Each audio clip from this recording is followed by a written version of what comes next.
Kamu pernah dengar kayak begini nggak? Ih, kamu jangan kayak cewek deh. Ah, jangan kayak orang pengecut kamu ya. Ah, bocah ingusan juga bisa lebih hebat daripada kamu. Hari ini kita mau membahas tentang devaluasi di titik balik. Selamat datang di titik balik. Halo teman-teman, kembali lagi ke titik balik. Mungkin teman-teman tadi sering mendengar tentang hina-hinaan seperti itu di Indonesia. Memang sebenarnya itu sikap-sikap yang tidak etis atau tidak pantas.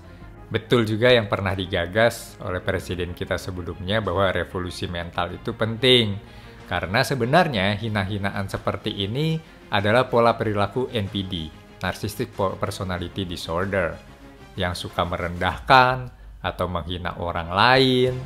Nah, itu juga disebut bagian dari devaluasi, atau lebih spesifik lagi masuk ke dalam taktik verbal abuse dan manipulasi superioritas. Manipulasi superioritas itu banyak juga dibahas di buku ini, The Everything Guide to Narcissistic Personality Disorder. Ini bagus banget. Jadi hal-hal seperti menghina, pola-polanya mencerminkan kecenderungan merendahkan orang lain atau menjatuhkan harga diri orang lain, itu disebutnya devaluasi. Devaluasi juga bisa seperti memuji atau meninggikan kamu. Itu disebut fase idealisasi. Tiba-tiba mereka berbalik, menjatuhkan kamu, meremehkan pendapat kamu, mengatakan kamu terlalu sensitif, tidak cukup pintar, atau nggak pernah cukup baik. Sering membandingkan kamu dengan orang lain untuk membuatmu merasa lebih kecil. Tujuannya itu menjatuhkan kamu agar mereka tetap dominan dan kamu tergantung pada validasi mereka. Yang ini seru banget, insult halus. Jadi ini covert verbal abuse. Komentar-komentar sinis yang tampaknya bercanda atau jujur-jujur nyelekit tapi menyakitkan. Ini kamu kayak cewek deh, cerewet, padahal korbannya laki-laki. Atau kamu tuh pinter sih, tapi sering gak nyambung. Nah, kita sering mendengar kalau di kompetisi-kompetisi misalnya penyanyi, suara kamu sih bagus, tapi selalu ada tapinya. Jadi komentar yang pertama kali itu dikaburkan oleh kata-kata tapi. Tujuannya itu merusak harga dirimu pelan-pelan, sambil tetap bisa bilang, aku cuma bercanda. Jadi ada juga yang kritik, boleh mengkritik, tapi kritik yang tidak membangun. Karena itu sebenarnya hanya ingin menjatuhkan kamu. Dan kamu tidak merasa seperti itu. Ini juga masuk bagian dari proyeksi, menuduhmu seperti dirinya.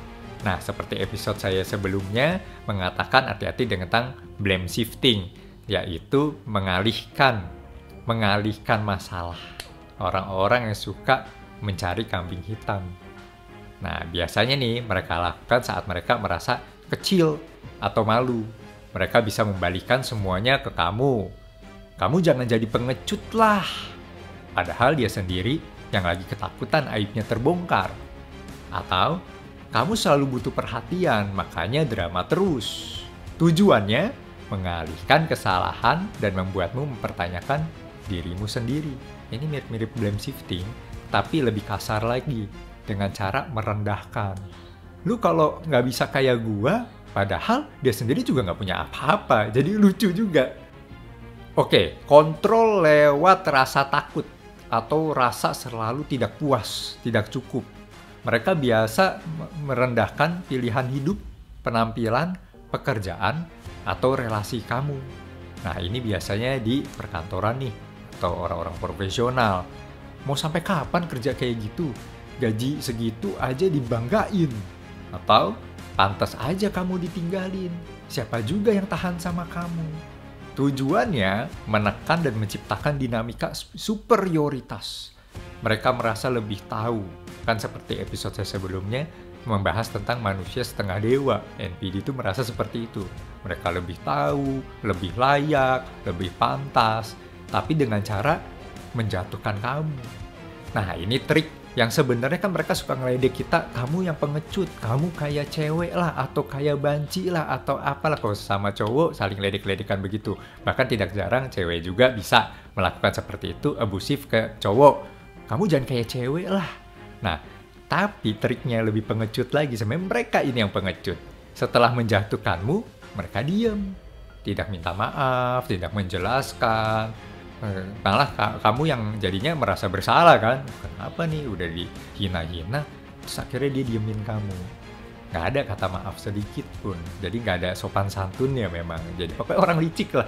Tujuannya itu membuatmu berjuang untuk kembali mendapatkan mereka dan membalikan rasa bersalah. Jadi supaya kita yang ngejar-ngejar gitu. Dia diemin, kamu itu nggak pantas kerja di sini. Dia diemin. Habis itu biar kamu memohon-mohon sama mereka supaya ya maaf deh, iya kayaknya aku yang nggak pantas gitu. Sebenarnya mulut dia yang nggak pantas mengucapkan itu ke kalian. Ringkasnya, merendahkan orang lain adalah cara NPD mempertahankan kontrol, superioritas, dan mereka tidak tahan merasa kecil, padahal mereka sendiri rapuh banget orangnya. Jadi mereka membuat orang lain lebih kecil daripada mereka untuk meninggikan diri mereka sendiri. Oke, sekarang bagian pentingnya. Cara melawan NPD yang suka merendahkan atau menghina tidak bisa dilakukan dengan cara biasa. Apalagi ini sudah digabung dengan blame shifting. Itu berbahaya. Devaluasi dengan blame shifting itu perpaduan maut. Resepnya, waduh, benar-benar mengikis mental kalian.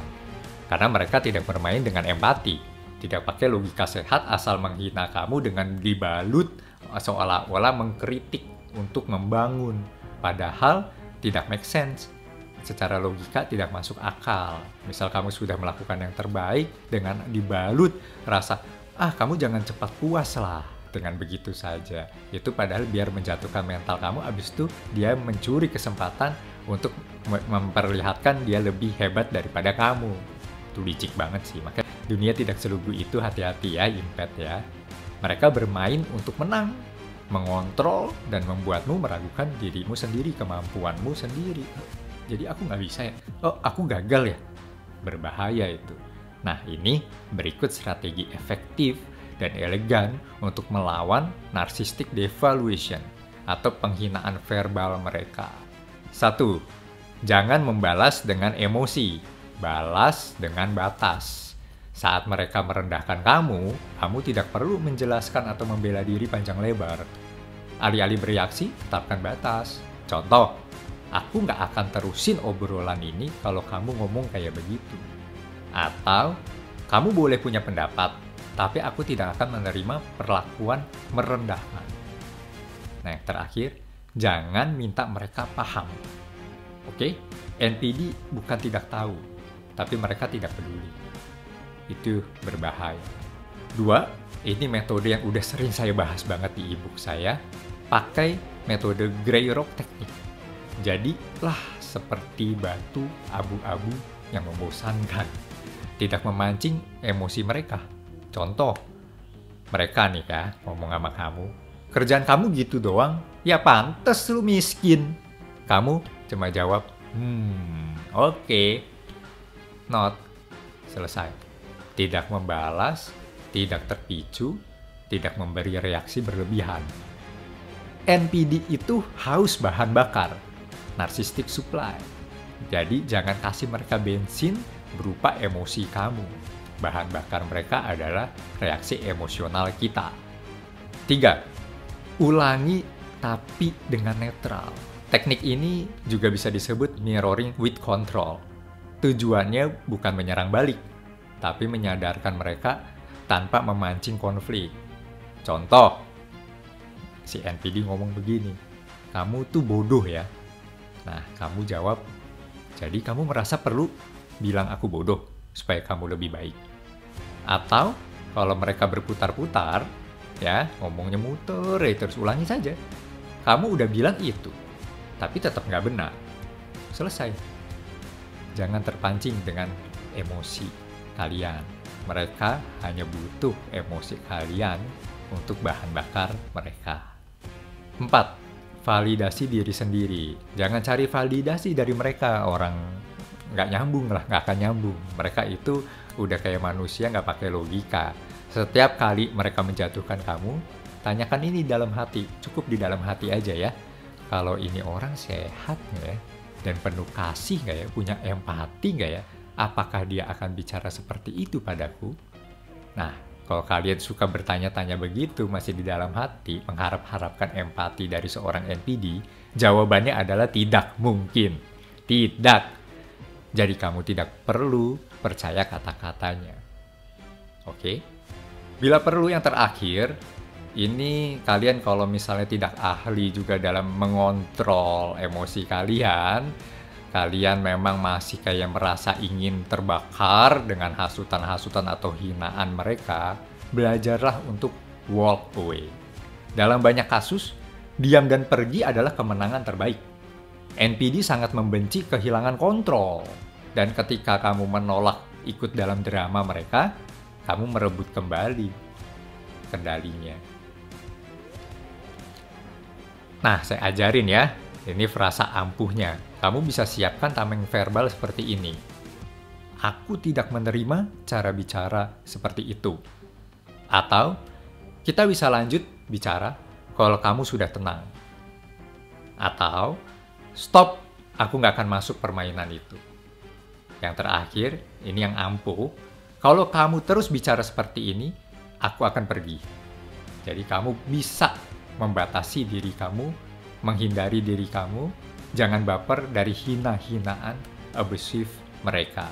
Oke, sebagai penutup, poin pentingnya, tujuanmu bukan membuat NPD berubah, tapi melindungi dirimu sendiri dari rusaknya harga diri dan psikis kamu. Dan setiap batas yang kamu tegaskan adalah bentuk cinta pada dirimu sendiri. Ingat, kesehatan mental kamu adalah tanggung jawab diri kamu sendiri, bukan siapapun, bukan orang lain manapun. Be smart, saya Andrian Hendranata, terima kasih. Bagi teman-teman yang membutuhkan juga buku untuk mempelajari bagaimana memahami bahaya NPD dan perlindungannya, sekarang ada e-booksnya di Google Play Books dan juga tersedia PDF-nya gratis namun terbatas di npdsurvivorindonesia.com. See ya, semangat!